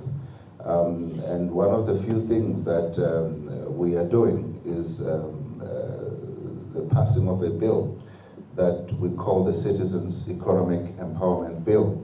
And it will speak to some of what Kudegani was speaking to just now in terms of the frustrations that you guys face when you're starting a business. Robert Adam, the EU charge d'affaires, says they will continue supporting a viable partnership between MSMEs and large businesses and companies. He says EU will bring expertise in Eswatini. Mbuso Sakolo, who represented the Business Eswatini CEO, says MSMEs play a vital role in the economy. Speaking on behalf of MSMEs was Kulegani Msweli, who says they are able to sustain their families. Therefore, MSMEs are important in the country. So many small businesses are being shut. They are being auctioned, which is not fair. It's not at all pleasing to us within the micro enterprises. It's not because the business owners have failed or they don't know anything about business, but it's because at times they cannot fulfill their credit obligations. The minister then launched the Discover Eswatini book, which contains and tells stories of MSMEs in Eswatini. Reporting I am Kian Msibi with Smo Bashongwe at the Mountain View in Babane. The police day and pass out, which was set to take place on the 7th next month, has been postponed. We, as the Royal Eswatini Police Service, would like to inform all the people who have been invited for our police day and pass out parade that was scheduled for the 7th of July, that it has been postponed to the 21st of July 2023, same place. We kindly request those who got cards to keep those invitation cards. We will use the same invitation cards on the 21st, which they were supposed to use on the 7th. And we apologize for any inconvenience caused, and we so much appreciate the patience they've displayed. The Eswatini Environment Authority is conducting an inventory survey for hydrofluorocarbons. The Environment Communications Officer Kusile Mhlanga says the country is set to phase out the HFCs due to their high global warming potential. The Kingdom of Eswatini in 1987 joined other countries and signed the Montreal Protocol, which is an international treaty designed to protect the ozone layer by phasing out the production of numerous substances that are responsible for ozone depletion. The Eswatini Environment Authority last week started conducting the first hydrofluorocarbons HFC survey. After research and even technological evaluation in 2020, there was a Kigali amendment that the country also acceded to, whereby it's now focusing on the reduction of HFC gases, which are global, which have got a global warming potential. Currently, as a country, we are conducting a survey to determine the amount of imports that include HFC gases and also equipment that is being used which uses HFC gases. We are appealing to different businesses to accommodate this research assistance who will be coming to businesses to collect the data, which is going to inform the kind of intervention that we are going to do as a country, because it's important that we establish who is using the HFCs and the equipment that will be affected by the reduction of the use of HFCs in the country. The survey will be conducted for the next 3 months. Reporting for Eswatini TV News, I'm Samkal Suekoza, wait for Menkosin Sinisa, Babane.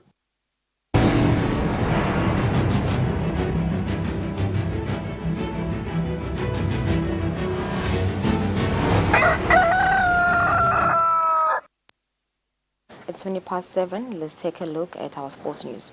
We begin our sports roundup with Eswatini Sports and Recreational Council Chairman Kusile Dlamini, who says hosting the 2023 Regional Sports Awards, known as RASA, will have positive impact to the success of local sporting associations who will want to also produce a podium finish in the upcoming regional awards.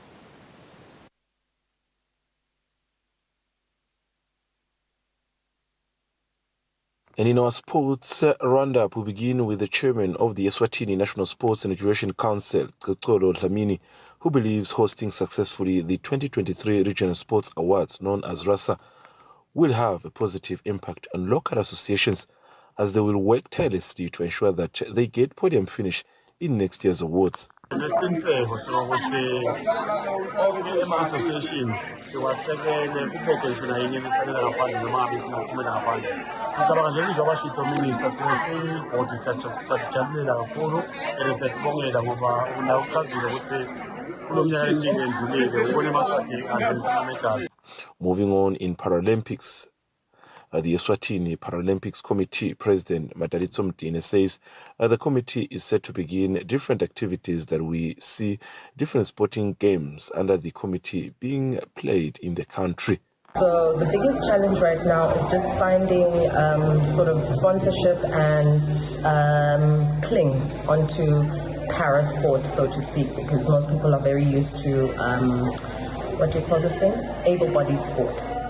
And it's still also a very new concept. However, we are also planning on, and we will soon we're planning on having a para event in terms of a festival.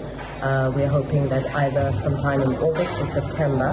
However, we will be speaking to all national federations during the course of the next coming week just to bring it up, and hopefully we'll have about 5 different codes as the first demonstration, and then we will start from there in terms of activity. Right now we're just trying to put in together all the administrative work. It's taken a lot of time, but we are ready to probably start actually playing and getting action on the ground. And in our international news, we give focus to the transfer window that continue to develop, with English Premier League champions Manchester City having now launched an official bid to get West Ham United captain Declan Rice with a package of £90 million. Rice is so much wanted by Arsenal, who had their latest official bid of £75 million being rejected by West Ham. And in Spain, Real Madrid veteran Luka Modric has extended a new-year contract with the Spanish Giants. The 37-year-old arrived at the Bernabeu Stadium in 2012 and has so far played 488 games at the club. Lastly, in England, Tottenham Hotspurs have launched an official bid to get relegated side Leicester City star James Maddison. Spurs is willing to pay £40 million. For Eswatini TV Sports, Fabrice Msonera, Mbabane.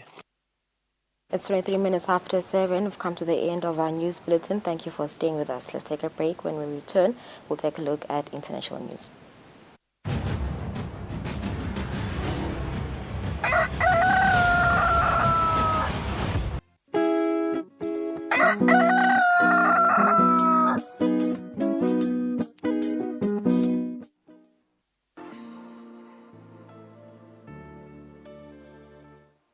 Tinso tethu tivikelwa ngekuthi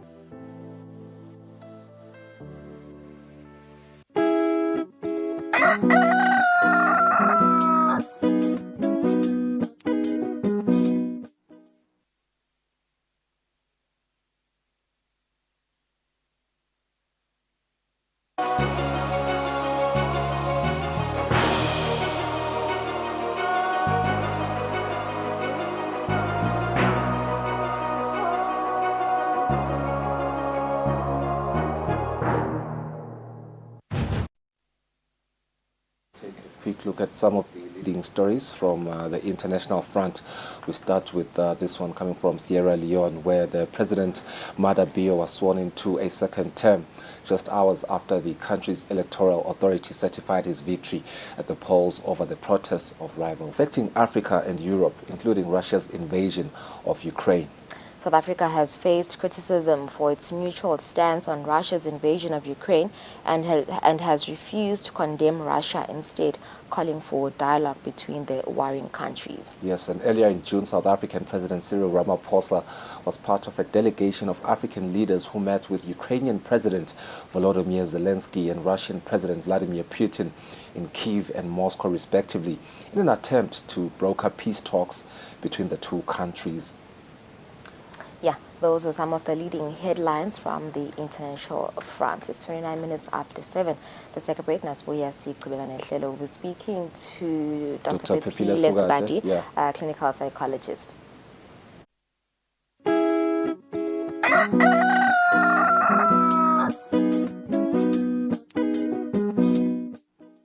Eswatini Lifestyle is all about inspiration, drive, and swag. Eswatini Lifestyle is informative and fun while covering all aspects of life, be it people, places, and trends in the kingdom of Eswatini. We got you covered. The focus is on the quality of life. Eswatini Lifestyle will spark your interest. Catch Eswatini Lifestyle every Friday at 7:30 p.m. on Eswatini TV, Sibugo Semaswati.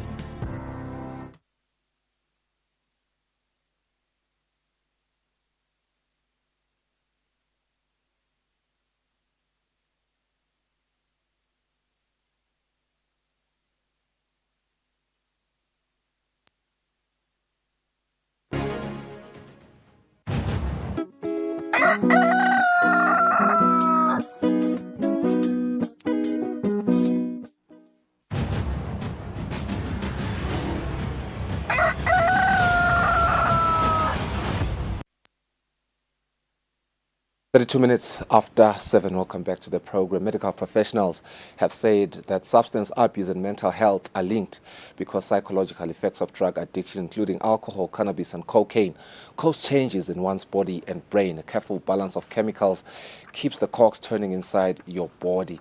It's a lot of scientific terms, but luckily we have Dr. Pepile Sugatu, who is a clinical psychologist, who's going to help us break down the relationship between people's psychosis and drug addiction and how those devastating effects can affect the people as well as a country's economy and everything around this topic. We are joined through a video link by a clinical psychologist Dr. Pepile Sugati.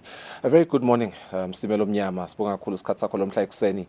Nenzaba lenkulu lana siyakubona etindzabeni esukwini la itolo uyachaza ukuthi livela kangwane libhekene nensaya lenkulu nyalo yokuthi isombulule inkinga ye drug addiction, particularly of cannabis, cocaine and alcohol. Uyaveta ke izathu letahlukene kusichazela nje the burden of lesimo lesibhekene naso nyalo.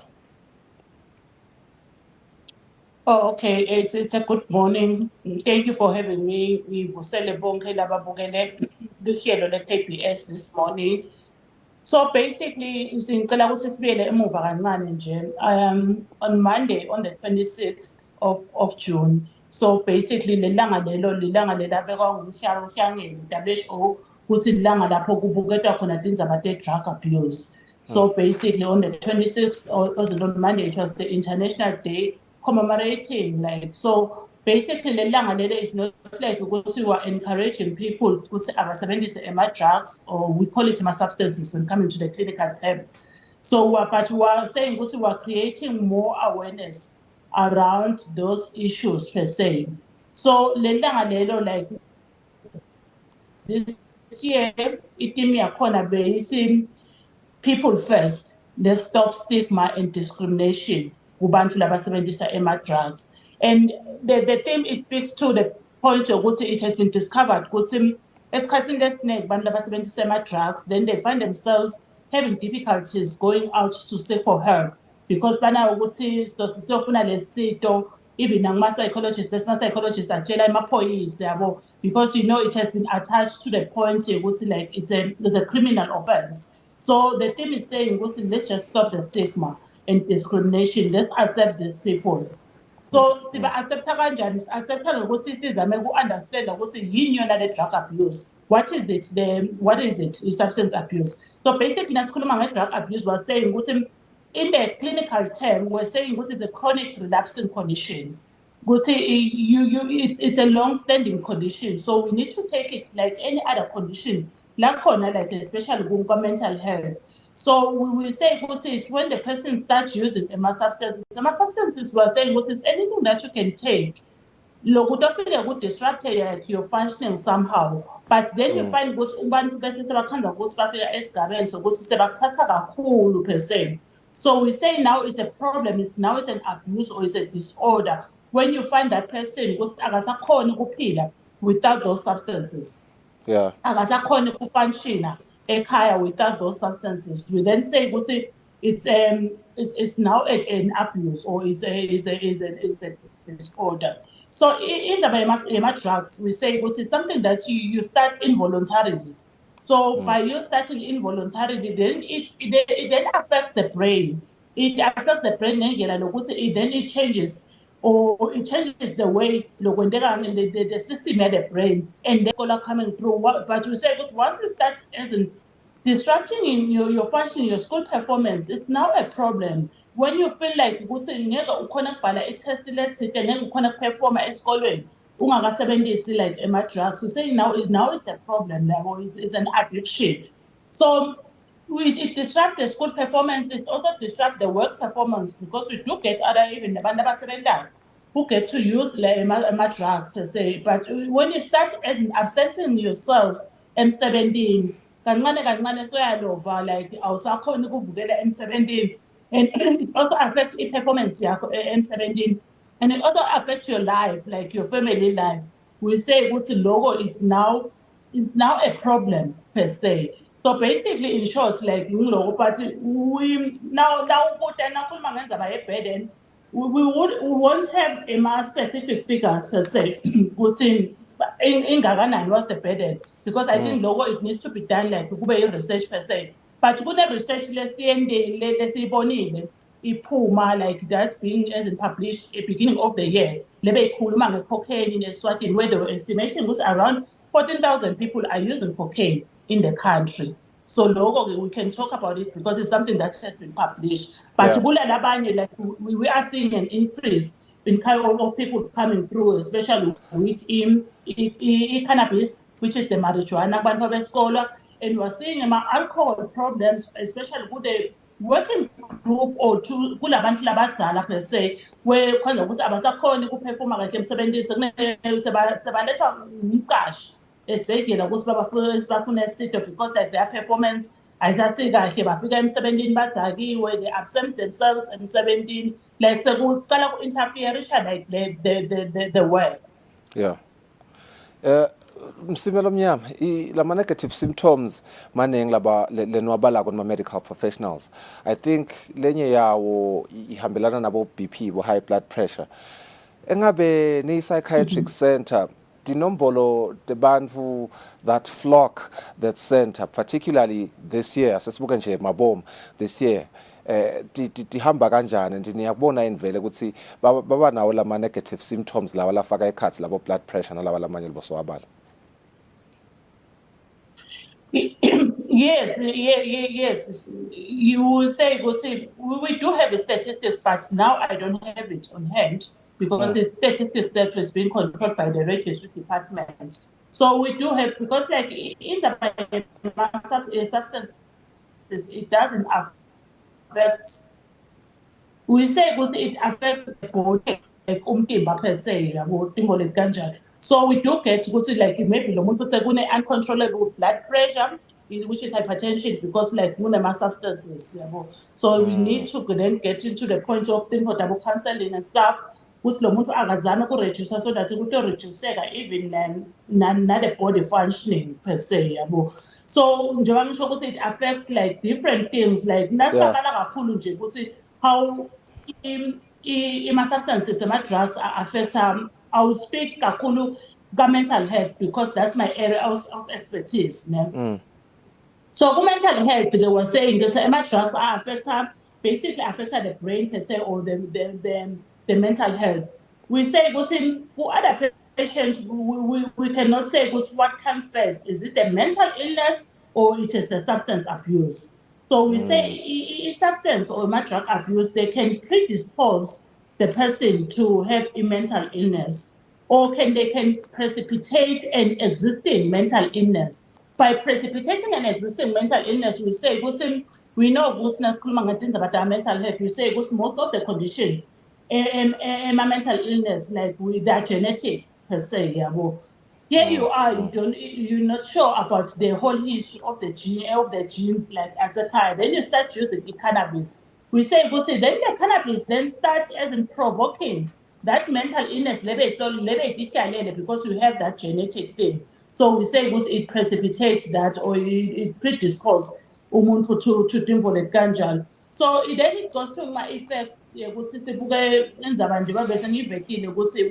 talk about things about mental health, as it is things about socio-economic consequences are called. So like, because at the end of the day, we then get sick people coming through to the hospital because they've been affected by this, and you kind of my issues of what depression per se.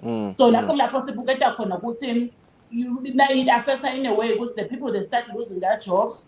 because they've not been performing well, like in 17, then they get into depression, then we get to see them.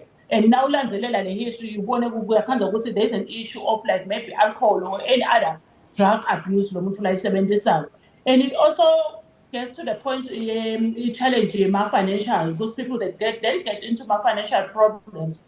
We are seeing cases where people are coming through less than my debts because there are also my issues my substances because they cannot manage the debt.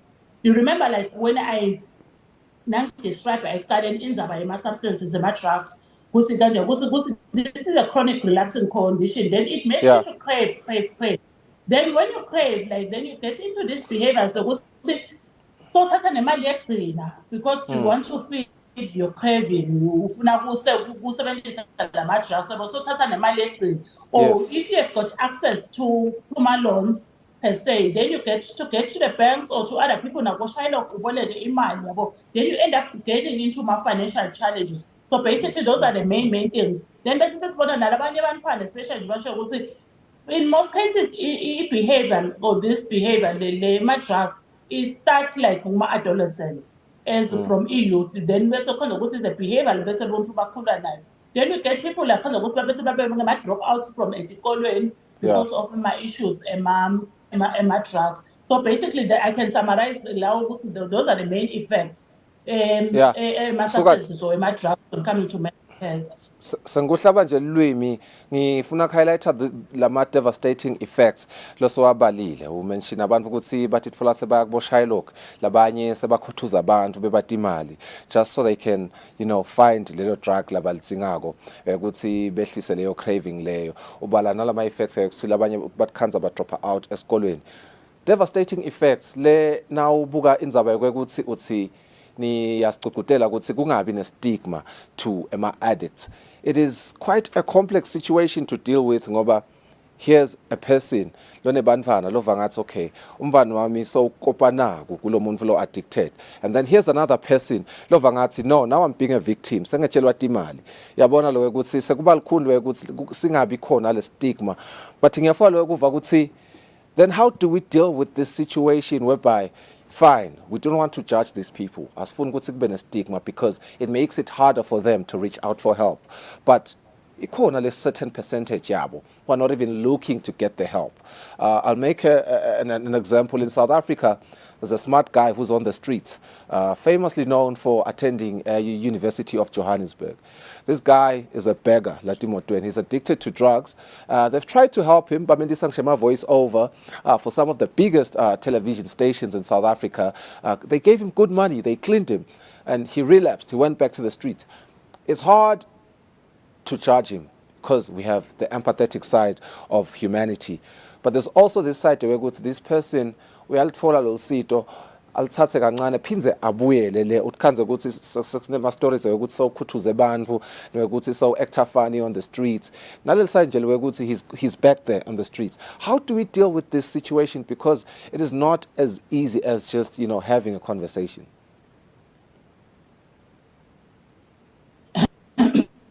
Yes, thank you very much. Yes, it's not an easy thing, even when coming to treatment of substances. But addicts, it's not an easy thing. We say with him in the drugs, it affects the individual per se. It also affects the family. It affects the community at large. Then you find my habits. So yeah, so letting for the but we let's stop stigma in a way that asizame kuba supporter. But it becomes a bit tricky because when coming to the example that you have just mentioned now, this guy has been sent to treatment drugs. It's a bit tricky because we say the person who's using the drugs needs to be motivated. That's what we call like with the internal motivation, because this person needs to have that internal motivation. Okay. Doctor, I'm afraid, Doctor. But we say, sorry? Sorry, Doctor. I'm afraid sikhathi sesiyasalela ukuthi siqhubekisele conversation yethu, but we appreciate all those insights leso waprovidile lo mhla ekseni kusichazela nje ekutheni indzaba ye-stigma kufuna sidile kanjani nayo nekusichazela some of the effects labakhona lala devastating should a person get addicted to drugs. I think for a person njengoba ushilo ukuthi sometimes it can be involuntary ucala drugs nonke umuntu lo bekathi utawucala lamuhla utawumenda ukuthi ayicabangisise leyo decision yakhe so lokho sekevela ama effects lawo ngiyafuna lo ukuthi siye emarket sitawubuya na Pico Vilakati Phindile Vilakati, she is a police pro lo tasichazela kabanti ke kutheni indzaba yema drugs njengoba sowabalile ukuthi some of these drugs kune alcohol which is not illicit or illegal, it's being traded, but there's cocaine and cannabis, which one of it is illegal and one of it is illicit.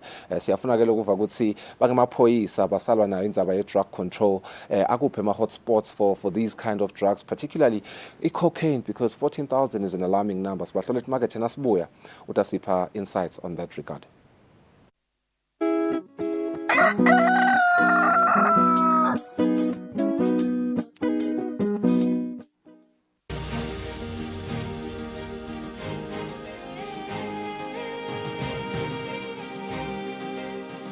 With the change in technology, out-of-home digital media is designed to grab the attention of people who are always on the go. You can now watch your favorite show, Kusile Breakfast Show, and Dinzaba at 7 on your favorite YouTube channel. It's simple. You can stream these shows by following these quick, easy steps. Number 1, open YouTube. Number 2, search for Eswatini TV and click on Eswatini TV. Number 3, after you had entered on Eswatini TV, look for Dinzaba or KPS. And while you're at it, don't forget to like, subscribe, and ring the bell button to get notifications of our video uploads and streams. And lastly, enjoy the stream. Stay home and watch Eswatini TV. Stay safe.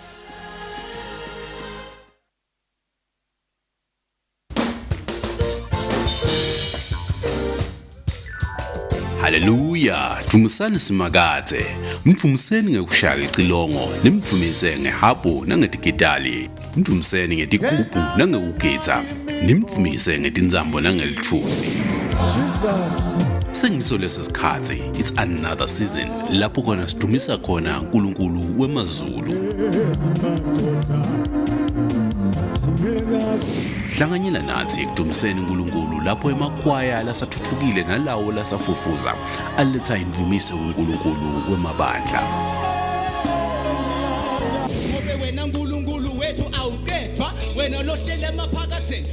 Hlanganyela nathi njalo ngemasonto ekuseni naseyigabence insimbi yesiphohlongo ekuseni kuphindze kube umsombuluko naseyigabence insimbi yelishumi ekuseni.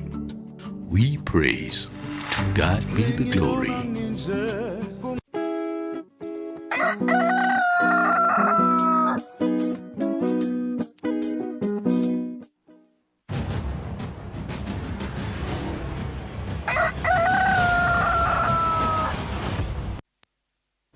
51 minutes after 7, we do have Phindile Vilakati Pico, umchumaniso wamaphoyisa embubene sive through video link again.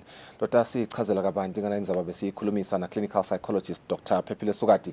Pico, indzaba lenkulu, I'm sure you've been following it, insangu utshwala ne cocaine. Bathi itsakamiva lethamba embili elisebenziswa nglabanengi lapha Eswatini. Lokho kuvakele ngaye Dr. Phephile Sukati, who is a clinical psychologist, nakakhulumisa kabanti lisuku lwekulwa nekusebenziswa kwetitsakamiva nekushushumbiswa kwakho lokugujwa mhla nge-26 enyangeni yenhlaba. Because we know ukuthi neliphiko ezamaphoyisa lelibuka dona tindzaba te-controller ngathini drug control unit, so to speak. Kungaba kusichazela nje ukuthi sisabuka dona letindzaba leti nasibuka cocaine, I believe it's an illicit drug. Then there's cannabis, which is illegal in Eswatini, at least for now. Nasibuka developments around the topic. And then there's alcohol, which is allowed to trade, but in the drug abuse, ibese nayo seyibanga bucala tinto letinhlupha kakhulu sikubonile ukuthi itikhulumisa etindzabeni emalangeni ledlulile. Kungipha nje sithobese ukuthi how much of a challenge is it dealing with this kind of situation, especially kakhulu ngala ka cocaine na ka cannabis, because siyabona lo ukuthi kubese sekwentala nebucala tsite. Sivusele Mnguni, sivusele nakuso sonke sive sakangwane kuseni lesibukela Kusile Breakfast Show. Liviki leli njengalokho soshito empeleni bekulanga langemsombuluko dedicated kubuka indzaba yetidzakamiswa kutisebentisa kanye nekutishushumbisa. Siyatfokota ke lokuthi litiko letempilo selikudvonse further lathi lona lifuna kusebenzisa lonke leli viki likhuluma letindzaba leti kusita sona sive nekucacisela nje bantfu ngaletinkinga lesidibana nato letibangwa kusebenzisa noma kushushumbisa tona tidzakamiswa. Ukhulumile ke dokotela vele wajula kabanti bona ke bacaphiya futhi kangcono basebenzisa nale magama ako ngendlela labaconza ngako. Thina ke singemaphoyisa siyibuka nje holistic indzaba yekusebenziswa nekushushumbisa. Siyawenda ke ema-rates nase sibona kudla ngekucala thite ngoba cishe kuvama kuba nemthelela ngekucala lobehlukahlukene. Sinemacala lagcina endeka la ekushayana nekubulalana, sibe nemacala ekumukana timphahla, kube nemacala ekushiswa kwayo imphahla, kulinyatwane ngaleyo ndlela. Sithi ke nasisibona lokudlanga kwalelo cala bese siyalandzelela simaphoyisa ukuthi kuyini lokubangela lelo cala lelo kwenteke lendzawo leyo. Kungako ke ukhanza ukuthi sesitawusukumisa ke ama-operations lafaka ekhatsi noma lafanana nema-raids, kufakwe ama-roadblocks, kufakwe ema-visible policing la-intense kutomonitor lokuthi lento leyo lebanga lokuthi kugcine kuba nalamacala leyo singayilwa njani. Siyayisibona ke ngaleso sikhathi ke sisena labo enforcement nalabo operation sikhanze ukuthi sekukhona tinto lesitawuti confiscator during those operations. Kuletinye sibatfole banikati bacharge, kulokunye singabatfoli banikati sigcine sithatha leto tinto. Ngikhuluma nje ngeminyaka omunye ukhanza ukuthi abantu labatawuboshwa for cases latsinzala netidzakamiswa ngibeka icele nje indzaba yetshwala bayaye basonzele 2000 eminyakeni lophelile sibe naye 1700 sakhona ukuthi labangu 1355 bacedze noma bahlawule kulawo macala abo agcine laseleka aphendako abe mancane kakhulu. Bantfu ke laba boshiwe uthola ukuthi noma ngilabatfolakala nema drug lafana nabo heroin, kube ma drug lafana nabo mandrax, kube bo crystal meth, kube ngiyo ke insangu. Tinfo lesititfola cishe kakhulu njengalokho sekabalile na dokotela ukuthi vele i-cocaine ingilenye lebonakala nayo isembili. Eminyakeni ke lesikuwo sesike saba nabo lesibabophela i-crystal meth lengu-17 kg. Saba nabo lesibabophele emaphilisi ama-mandrax close to 3000 ngenombolo. Saphindze futhi sabhesta incumbi yemacala ensangu lokufaka ekhathi likhaya lelinye nje lasakhanza timoto letintsatfu setivele tilayishwa kuma-compartments latsite lesingeke siwachaze ngoba kulesinye isikhathi bese tiyafunza netigebengu nasichaza ukuthi sikutfole kanjani lokho. Siyachubeka ke nekusixwayisa sive ngale ndzaba yekushushumbisa tona tidzakamiswa. Imithelela yato vele ayisiyo lemihle ngoba umuntu losangenile kuleti dzakamiswa lesi-observile ukuthi akusiko lula lokuphuma and lama-behavior silawendako likhaya liyaphela athatha timphahla lakhaya yotitsengisa umthengele sicathulo lesisha sithengise ngithenga i-TV lekahle ayithengise because ufuna leti dzakamiswa. Siyacela ukuthi sive sichubeke nekusibambisa. Siyabonga kakhulu msakade.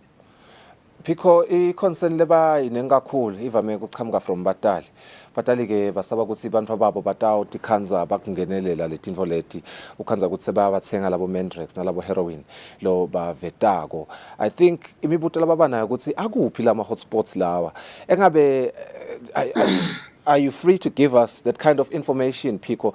Ekutheni, have you identified certain hotspots where they are selling the cocaine, nalo heroin, nalo mandrax? Njengoba baveta nje 14,000 is an alarming number for users of cocaine. Siyabonga kakhulu Mnguni. Singamaphoyisa nje kulandzela liphenyo. Kuyenteka ukuthi sigcine sinayo le information, siba nayo le information yokuthi lama sources akuphi. Ukhanzeka ukuthi ke ngaloku kusebenta kwethu ukuthi kufuna sibe nalesithole le possession, sithole le proof. Nasithi siyafika mhlawumbe uthule ukuthi bayawathuthukisa. Ngekwadi ukuthi emaphoyisa sekayadi ukuthi sekula bathuthukisa. So longa notice nje ukuthi in every crime perpetrators of crime are always fighting to be ahead of law. So bona badatishana nyalo maphoyisa sekasibambile la athuthukisa nyalo sekasibambile la athuthukisa. Lesigcina sikuthola nje ukuthi sebakhona nalakithi lese bakufundzele lokuhlanganisa letinto noma lese bakwati kuhlanganisa le tintfo tigcine takha leyo drug. But lokuningi lebe sikubonile ukuthi vele aqhamuka ngaphandle esikhathini lesiningi from other countries and even from overseas.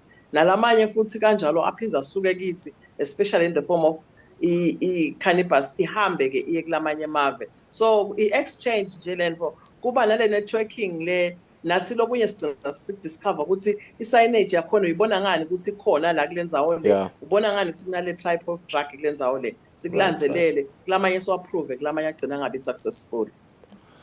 Pico, thank you so much for sikhathi sakho namhla ekuseni provide lawo ma-insights lawo. Ma-challenges of law enforcement and drug detection are not just unique to Eswatini, it's a global issue. But nje siyabonga lo ukuthi ninge amaphoyisa niyazama lo ukuthi nihlale ni 2 steps ahead, because at the end of the day they are trying to trade illegally, so vele it will be covered. Siyabonga kakhulu imetamo yenu ninge amaphoyisa imisebenzini yendako. Siyabonga Pico. That was Phindile Vilakati umxhumanisi wamaphoyisa eMbubene Sive asipha ama-insights ekutheni badila kanjani nenzaba ye-drug abuse noma ke nama-drugs nje lathengiswako la illicit nala illegal lapha eveni la kangwana. Siphahlwe market masinyane nasibuya we wrap up the show.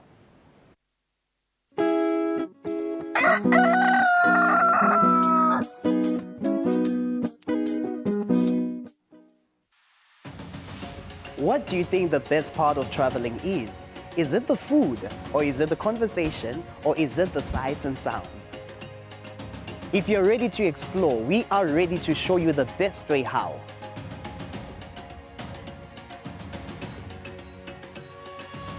We'll give you access to the best luxury getaway sites in the Kingdom of Eswatini, and of course show you vacation sites that suit your budget, because you do not need a lot of money to actually have a great time. Join us on the next adventure on Buhlebetfu, only on Eswatini TV.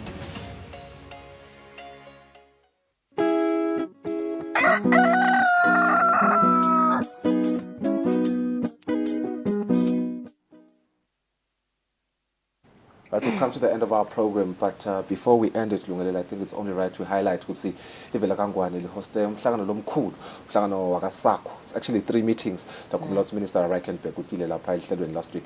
Kusichazela kabanti ngale mihlangano lena. Over the last 2 days, they have hosted the first 2 meetings. The first one has been the 70th meeting of the SACCO Finance and Audit Committee on the 23rd of June 2023. The 72nd meeting of the SACCO Commission on the 24th of June to the 25th of June.